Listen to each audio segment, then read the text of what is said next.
오늘 하나님의 말씀은 창세기 12장 1절부터 4절 그리고 신명기 28장 1절입니다. 먼저 창세기 12장 1절부터 4절까지 교독하도록 하겠습니다. 주님께서 아브라함에게 말씀하셨다. 너는 내가 살고 있는 땅과 내가 난 곳과 너의 아버지의 집을 떠나서 내가 보여주는 땅으로 가거라. 내가 너로 큰 민족이 되게 하고 너에게 복을 주어서 내가 크게 이름을 떨치게 하겠다. 너는 복의 근원이 될 것이다. 너를 축복하는 사람에게는 내가 복을 베풀고 너를 저주하는 사람에게는 내가 저주를 내릴 것이다. 땅에 사는 모든 민족이 너로 말미암아 복을 받을 것이다. 아브라함은 주님께서 롯과 함께 떠났다. 아브라함이 하란을 떠날 때 나이는 75이었다. 우리 신명기 28장 1절 함께 합독합니다. 시작. 당신들이 주 당신들의 하나님의 말씀을 귀담아 듣고 내가 오늘 당신들에게 명한 그 모든 명령을 주의 깊게 지키면 주 당신들의 하나님이 당신들을 세상의 모든 민족 위에 뛰어나게 하실 것입니다. 아멘. 할렐루야. 희망찬 새해 네 번째 주일에 이 예배에 참석하신 성도 여러분의 심령과 또 가정, 사업장, 재반사 위에 우리 하나님의 한없는 은혜와 복이 넘치기를 주 예수 이름으로 축원합니다. 헤르만 헤세의 어거스트라고 하는 작품에 나오는 이야기입니다. 오랫동안 자식이 없어서 몹시 초조하게 기다리던 어떤 부부가 마침내 아들을 낳게 되었습니다. 산모의 기쁨은 더더욱 말할 수 없습니다. 그때 밤에 신비한 노인이 나타나서 산모에게 그럽니다. 이 아이를 위해서 딱 한 가지 소원을 말해라. 내가 그 소원을 꼭 들어주겠다.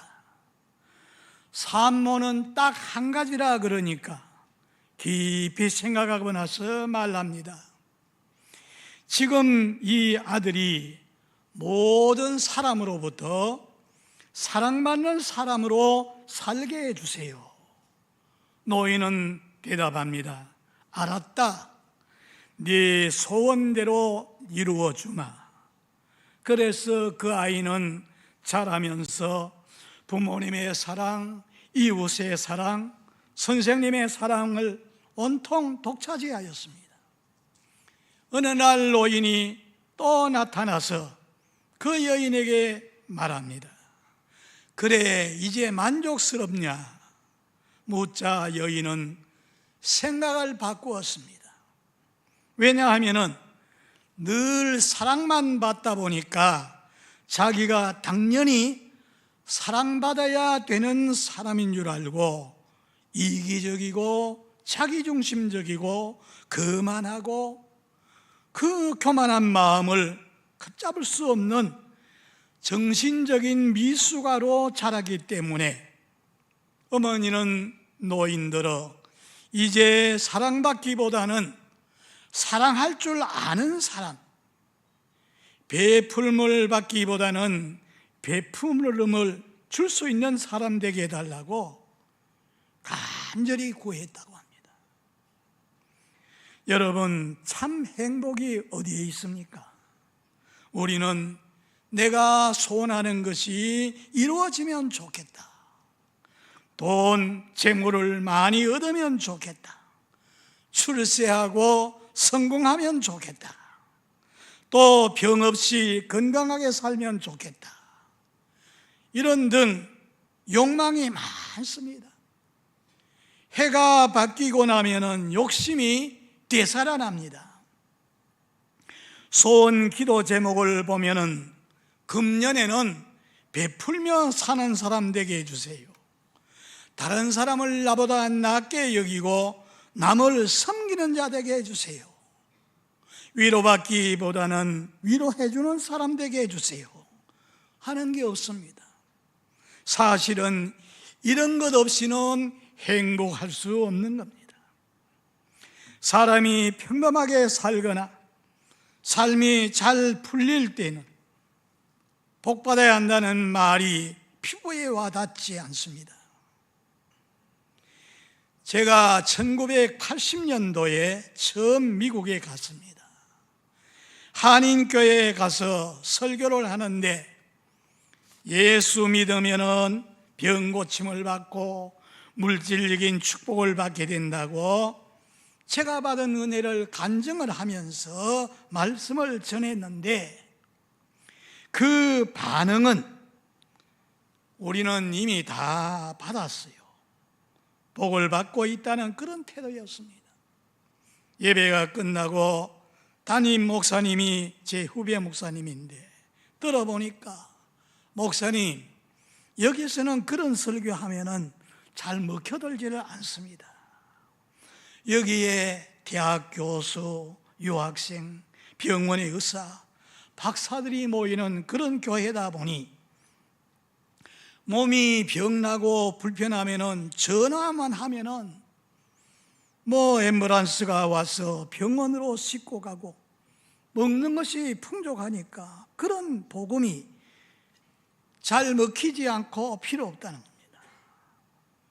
그래서 성경은 심령이 가난한 자 복이 있나니 천국이 저희 것이요 의에 줄이고 목마른 자 복이 있으니 저희가 배부를 것이라고 말씀했습니다.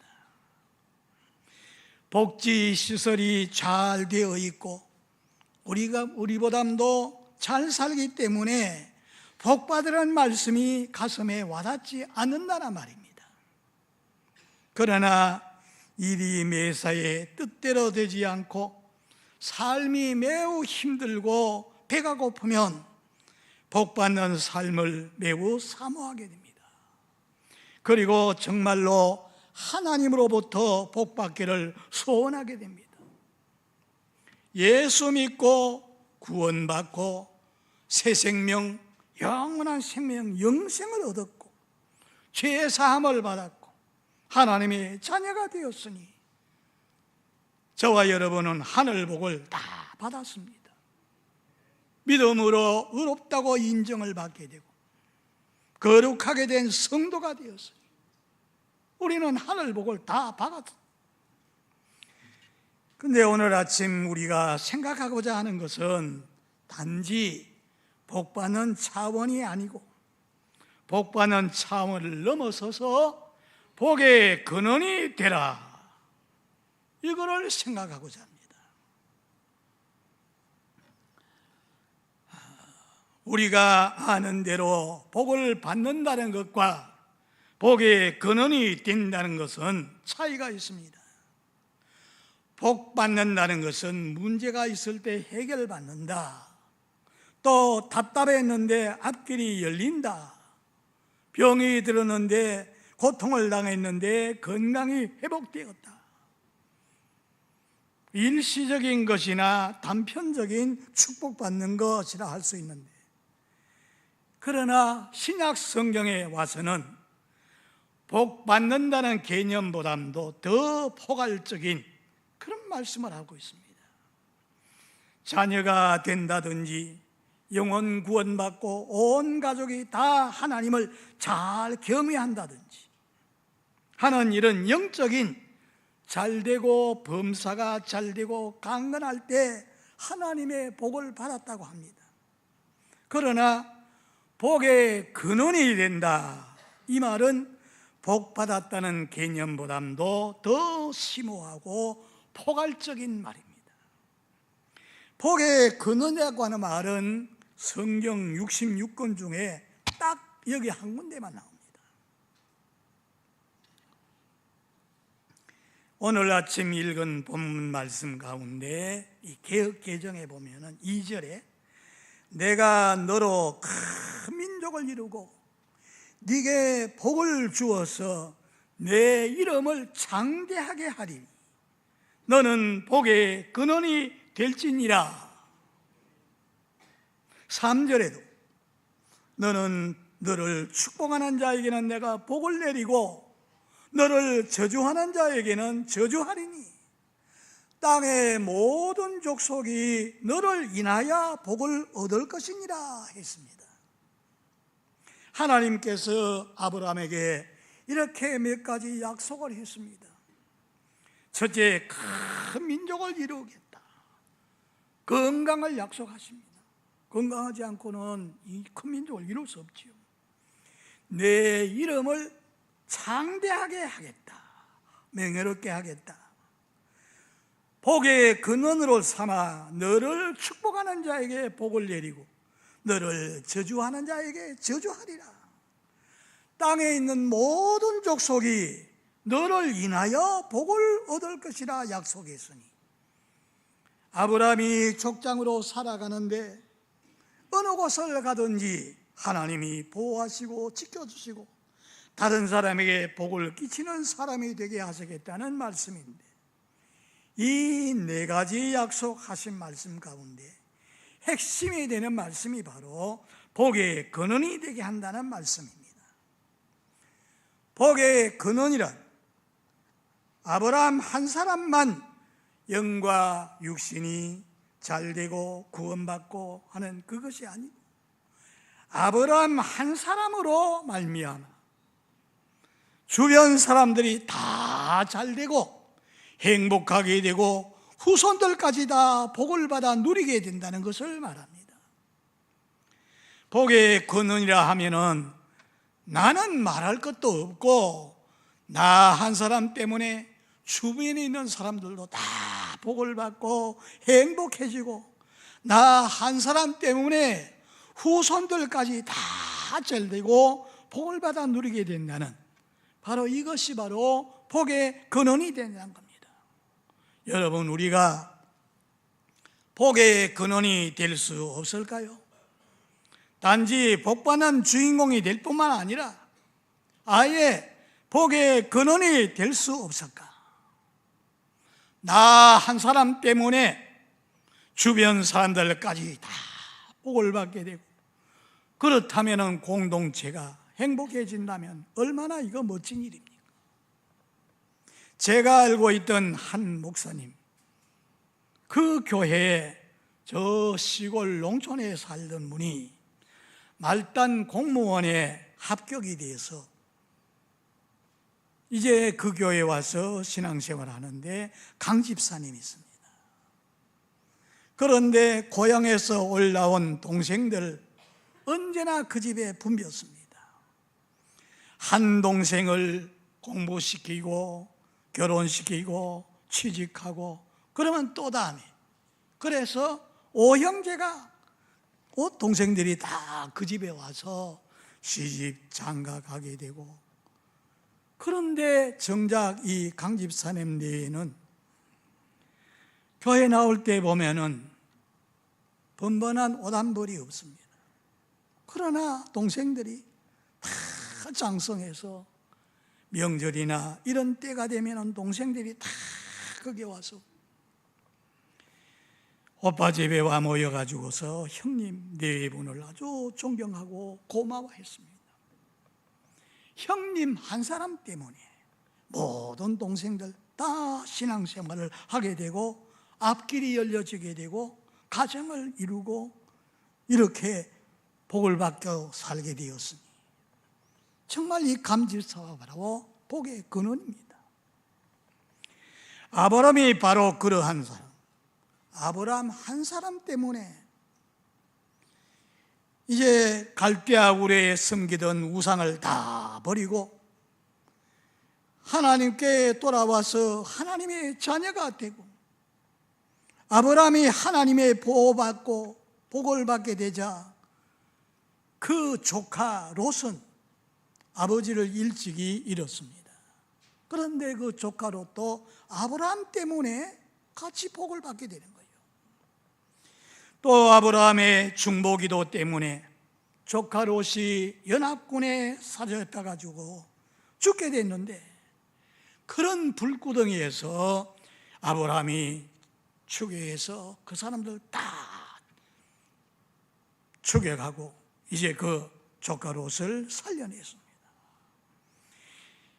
이 아브라함의 아들 이삭도 보면은 아주 평화의 사람이 되어서 그 지역에는 물이 없어가지고 샘이 없습니다.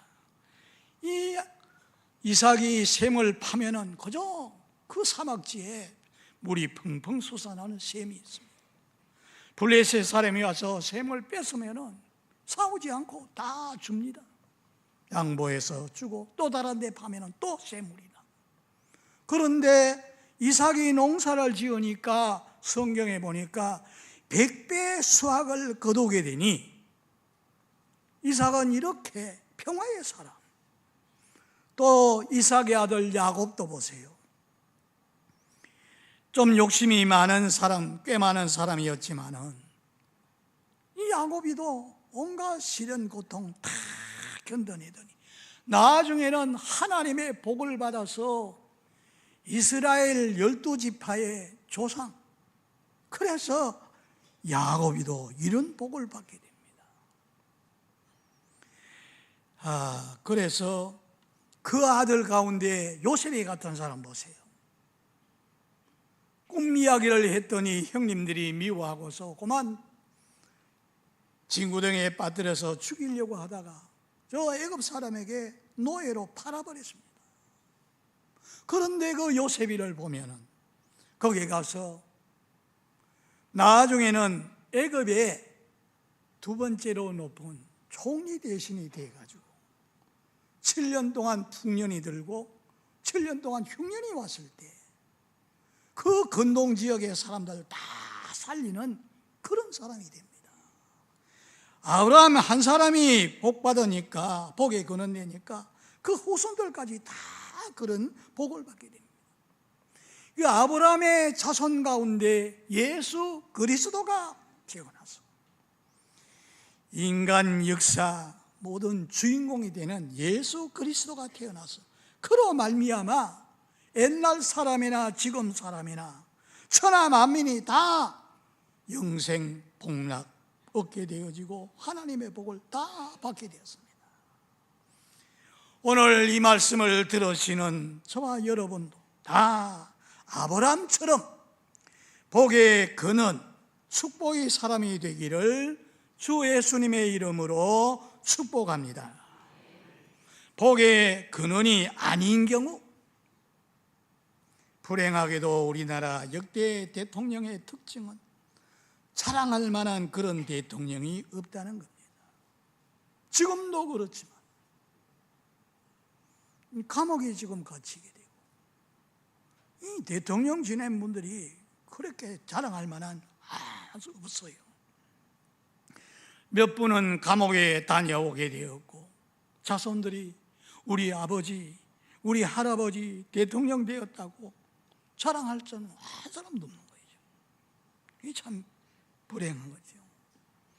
저 남아프리카의 만델라 대통령 같은 사람은 자유를 부르짖다가 감옥에 가서 그게 훈장이 되었는데 우리나라 대통령은 본인과 자식들, 자기 사육을 그 차리다 보니까 오히려 감옥에 가게 되고 욕심을 채우다가 이렇게 불행하게 되는 이런 걸 볼 수 있습니다. 성경에도 그런 사람 나오지요. 삼손이라고 하는 사람은 하나님의 신이 같이 하니까 낙이 턱뼈 하나 가지고 적군을 막 다 무찔러서 힘이 장서였습니다. 그러던 삼손이 하나님의 말씀을 거역하고 어기니까 결국은 쇠고랑을 차게 되고 눈이 뽑혀지게 되고 연자맷돌을 돌리는 조롱거리가 되고 결국은 죽게 되지 않습니까? 사울 같은 사람도 그렇습니다. 하나님이 같이 하시니까 왕이 되어졌어요. 그런데 하나님 말씀대로 순종하지 않고 그러다가 악신이 들어가서 결국 나중에는 비참하게 끝나는 것을 볼 수가 있습니다. 아브라함이 처음부터 그렇게 복에 근원된 것이 아닙니다. 오히려 아브라함도 하나님을 알지 못하는 불신자로 가정에서 자라나서 하나님을 섬기지 않고 우상을 섬기고 자기 아버지는 우상을 깎아서 파는 그런 아버지, 그 밑에서 자랐는데 신앙의 첫 발을 디딜 때 보면은 75세였다 그럽니다. 그래서 나이도 많고 잘 알지도 못하고, 그렇다고 옆에서 신앙이란 이런 것이다, 예수님을 영접하면 하나님 자녀가 된다, 구원받게 된다, 이거 일러주는 사람이 없었어요. 신앙의 백치였고 아주 무례한이었습니다. 하지만은 그는 믿음의 조상이 되었어요. 아브라함 한 사람으로 인해 가지고서 온 가족이 구원받고 물질의 복을 받으며 후손들에게 자랑스러운 그런 조상이 되었습니다. 아브라함 한 사람이 삶의 방향을 바르게 세우니 후손들도 다 그 복을 받게 됩니다. 여러분, 우리 모두가 신앙 일대로 출발했지만은 우리도 복의 근원이 될 수 있습니다. 할렐루야. 제 경우를 먼저 말씀드리겠습니다. 저는 저 시골에서 어머니는 아주 미신 그런 걸 섬기고 그걸 좋아합니다. 동리에 장성이 한 7알은 되는 그런 은행나무가 있는데 아버지 신이라고 가서 절하라 그래요. 그리고 목넘어골이라고 하는데 따라가 보니까 이런 바위가 하나 있는데 그 앞에다가 흰떡 100점을 썰어가지고 가서 거기 갖다 놓고서 막 손이 딸도록 빕니다. 뭘 그렇게 잘못했는지 그러면서 자녀들이 잘 되게 해달라고, 우환이 얻게 해달라고 그렇게 비는 거예요. 그러던 집안에서 이제 예수를 믿고 나니까, 하나님을 만나고 예수를 믿고 이렇게 되니까 온 집안이 다 예수를 믿게 되고 다 하나님을 섬기는 이런 자가 되어서 하나님의 복을 지금 받고 있습니다. 복의 근원이 되려면은 천지 만물을 창조하시고 만복의 근원 되신 하나님과 올바른 관계를 맺어야 돼요. 예수님을 주인으로 모셔드리고 참 그리스도인의 삶을 살아야 됩니다. 탕자가 아버지 품을 떠나서 아버지 주신 재산 가지고 다 탕진하고 돼지우리 옆에서 새우잠을 자면서 먹는 것이 없고 시음열매라도 얻어먹으려고 하는데 그것까지 안 됩니다. 그럴 때 그가 아버지 품에 있을 때 그때가 좋았는데, 그래서 스스로 깨닫고 아버지 앞으로 돌아가지 않습니까? 그럴 때 하나님께서 이제 그 아버지 품으로 돌아온 그 탕자와 같이 하나님 앞으로 돌아오라고 말씀하시는 겁니다. 아버지 품을 떠나서 이런 고생을 하게 되었다는 것을 비로소 깨닫게 되지요. 그래서 내가 배가 고프고 또 어려움을 당해야 회개를 하게 되고 금식 기도도 하게 되고, 그래서 영이 맑아지게 되고 하나님의 은혜 가운데서 그렇게 살 수가 있는 겁니다. 그렇다면 오늘 어떻게 하면은 복의 근원이 될 수가 있는가? 오늘 주신 말씀 1절 한번 따라 하시겠습니까?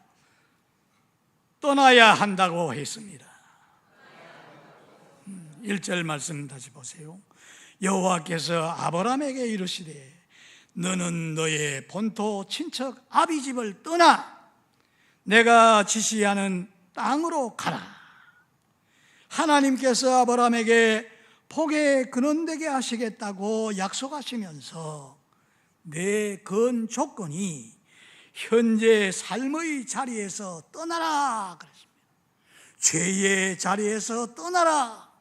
우상 섬기던 그 자리에서 떠나라 그랬어요. 온갖 죄를 다 지으면서 죄에 대한 감각도 없는 그런 삶을 살던 사람이 바로 이런 삶을 떠나라, 조상대대로 우상을 섬기며 온갖 죄 다 지었는데 이런 죄에 대한 감각도 없는 이런 삶을 살던 사람이 그걸 떠나라는 거예요. 이런 삶으로부터 떠나가는 것. 그렇게 되면 하나님의 축복도 복의 근원도 될 수 없는데, 여러분, 이런 우상을 떠나라 그러는데 우상이 뭡니까? 하나님보다 더 사랑하는 것이 우상입니다. 어떤 사람은 하나님보다 돈을 더 사랑합니다. 그렇다면 돈이 우상입니다. 돈 자체는 죄가 아니지만은 돈을 사랑함이 일만하게 뿌리가 된다 그랬어요. 어떤 이는 하나님보다 죄를 더 사랑합니다. 아무리 끊으려고 해도 결심해도 거의 끊어지지 않아요. 하나님보다 죄를 더 사랑하기 때문에 술, 담배, TV, 컴퓨터 이런 게 다 우상이 될 수 있어요. 어떤 사람은 하나님보다 사람을 더 사랑합니다. 하나님은 안중에 없고 그저 모든 생각을 사람에 초점을 맞춰가지고 살아갑니다. 또 어떤 사람은 하나님보다 일을 더 사랑합니다. 일 때문에 주일날 교회 못 나오는 사람이 있어요. 그게 우상입니다. 처자도 버리고 일 때문에 하나님 버리는 이런 사람 많습니다. 하나님께 대한 사랑과 관심을 더 크게 가져야 됩니다. 하나님 한 분만 제일로 섬길 수 있고 하나님만 의지할 수 있는 이런 사람이 바로 신앙에 바로 서서 복의 근원이 될 수가 있습니다. 그래서 복의 근원 되려면은 우상, 죄를 다 떠날 뿐만 아니라 과거의 부정적인 고정관념 이런 틀을 깨뜨리고 돌아서야 돼요. 한때 베스트셀러가 된 책 중에 긍정의 힘이라는 책이 있었습니다. 그 책 저자는 조엘 오스틴 목사님인데 그가 어떻게 많은 사람들에게 복을 끼치며 사는 복의 근원이 되었는가를 잘 말해주고 있습니다. 그 아버지 존 오스틴은 찢어질 정도로 가난한 집에서 자랐습니다. 그의 할아버지 조엘 오스틴의 그 조보가 되지요. 목화 농장을 경영했는데 경제 대공황 때 재산을 다 날려버렸어요. 그래서 그 할머니는 하루 14시간, 15시간 나가서 빨래를 해주고 품팔이를 하는데 고작 일당 1달러, 1,000원이잖아요. 이것도 못 되는 거.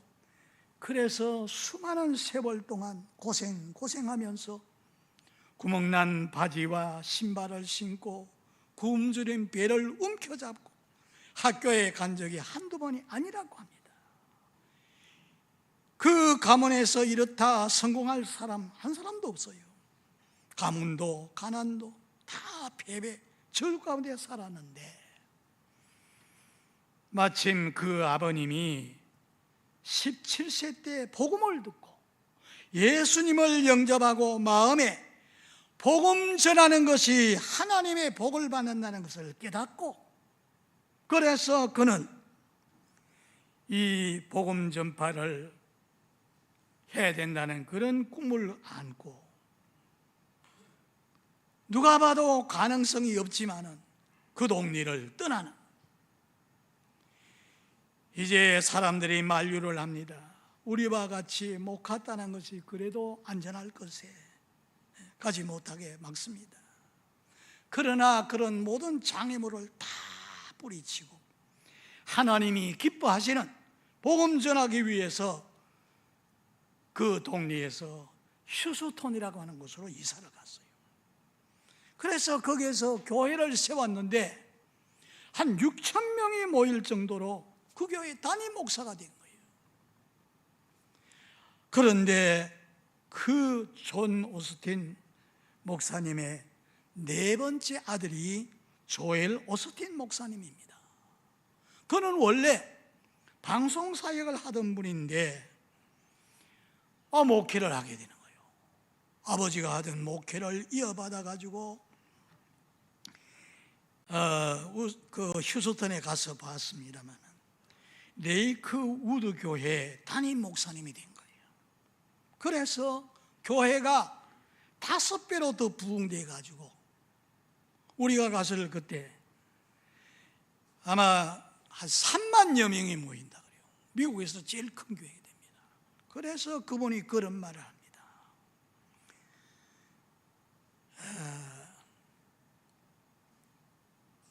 그렇게 증거를 하는데 지금 나와 내 형제 아이들 단 한 사람 아버지의 믿음 덕분에 하나님의 선하심을 충만히 경험했고 나는 이 복이 나의 자녀 그리고 손자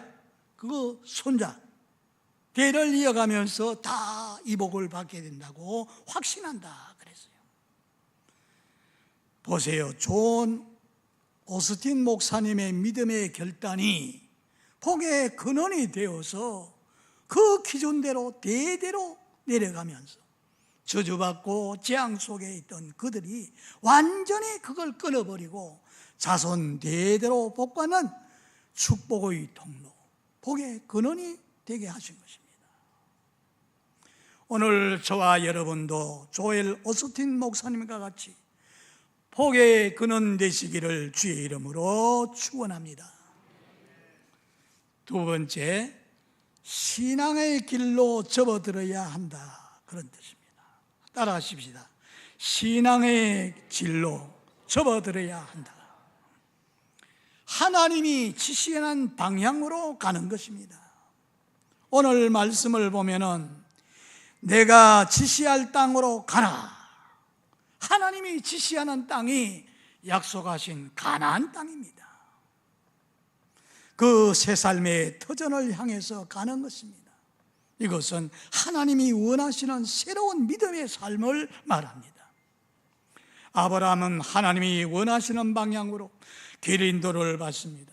믿음의 길을 한 걸음씩 한 걸음씩 하나님이 원하신 곳을 향해서 걸어나갑니다. 그 결과로 우상으로부터 벗어나고 빛이 되신 하나님을 만나는 동안 자기 속의 죄는 다 없어지고 하나님처럼 거룩하고 깨끗해지게 돼요. 하나님 닮은 사람이 되어서 결국은 믿음의 조상 복의 근원이 된 것입니다. 국민 가수 조영남 씨가 밝힌 이야기인데 자기 어머님은 서울 근교 경기도에 아마 사는데 어머님은 시골 농촌에서 교회 나가는 권사님이었어요. 오랫동안 교회를 섬기는데 새벽기도 안 빠지고 나갑니다. 그런데 각종 예배에 빠지지 않고 신앙생활 하는데 수십 년 동안 참기름 장사를 하는데 그 권사님이 참기름 장사합니다. 그런데 그 아들이 그걸 밝혔으니까 참기름은 10%, 가짜가 90%. 그래가지고 그걸 갖다 파는 거예요. 그걸 몇십 년 동안 그렇게 했다는 겁니다.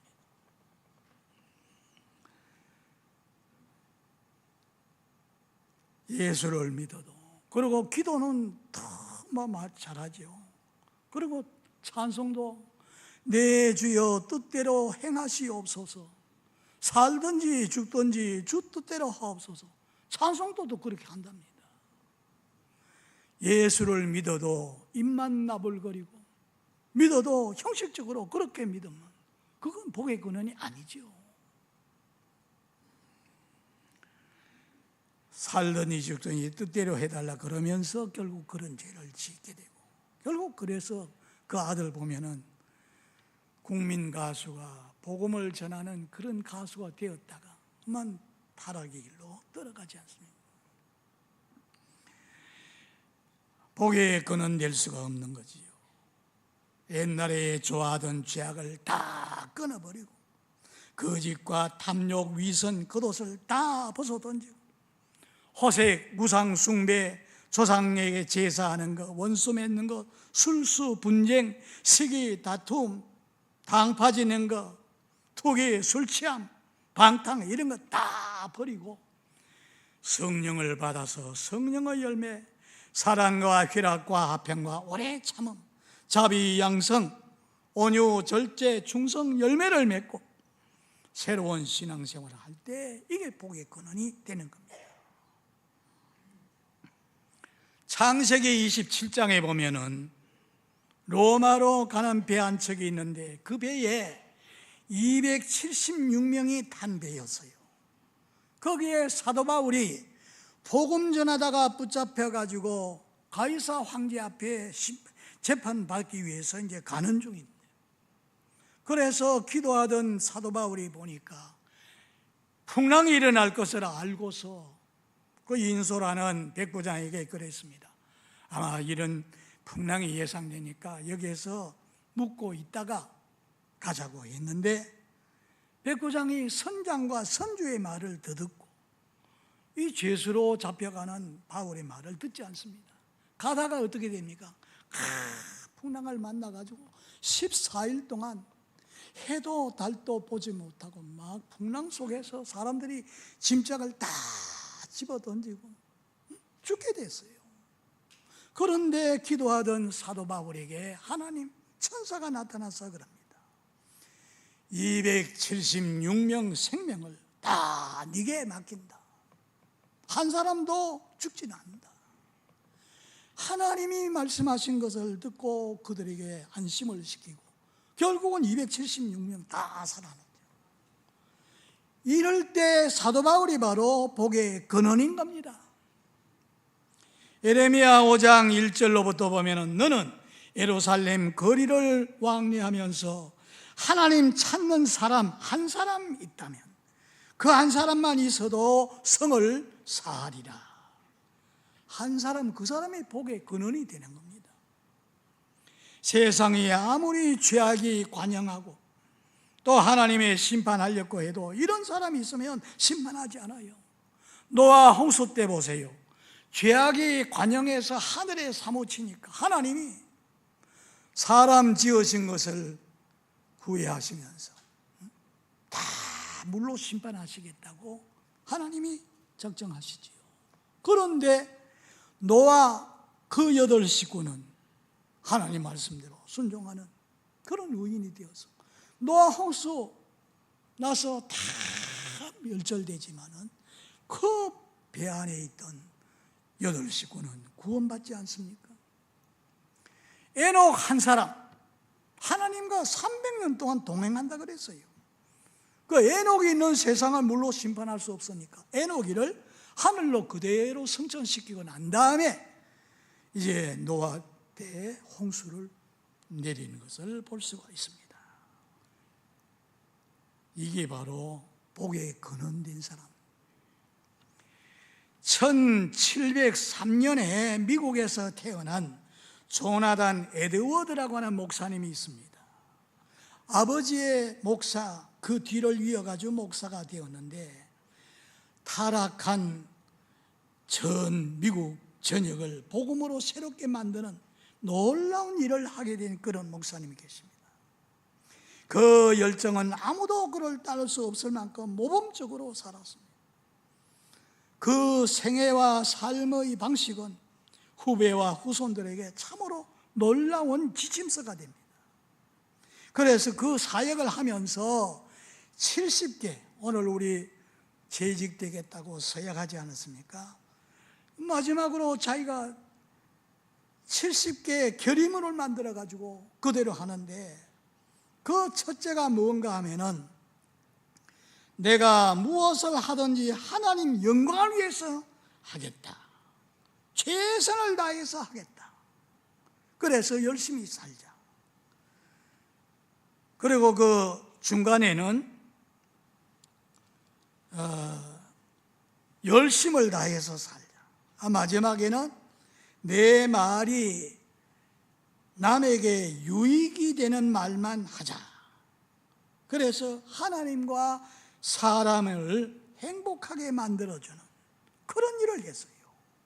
그래서 비록 그는 54세 젊은 나이로 세상을 떠났습니다마는 그 가족, 나중에 그 연구하면서 조사를 해보니까 그가 죽은 150년이 지난 후에 조나단 에드워드의 삶을 연구해 본 결과 후손들이 878명인데 73명이었는데 그 가운데 대학 총장이 12명, 교수가 65명, 의사가 60명, 성직자, 목사님이 100명, 군 장성이 75명, 저술가가 85명, 변호사가 100명, 판사가 30명, 국가의 공무원이 80명, 국회의원이 5명, 부통령이 1사람, 그리고 260명의 평범한 신앙인들이 살고 있다는 그런 결론이 나왔습니다.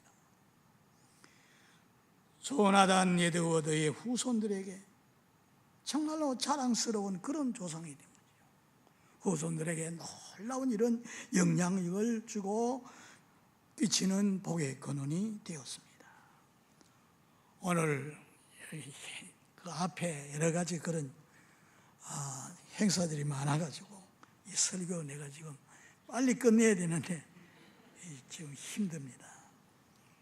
어쨌든 이 말씀 가운데 나도 복의 근원 되어서 정말 축복의 통로가 되고 다른 사람에게 은혜의 통로가 되어서 내가 전하는 예수를 믿는 사람은 다 복의 근원이 될 수 있으니까 이 복음을 증거하겠다는 결단을 가지고 정말 하나님 앞에 기도하시고 말씀대로 사시는 여러분 되시기를 주의 이름으로 축복합니다.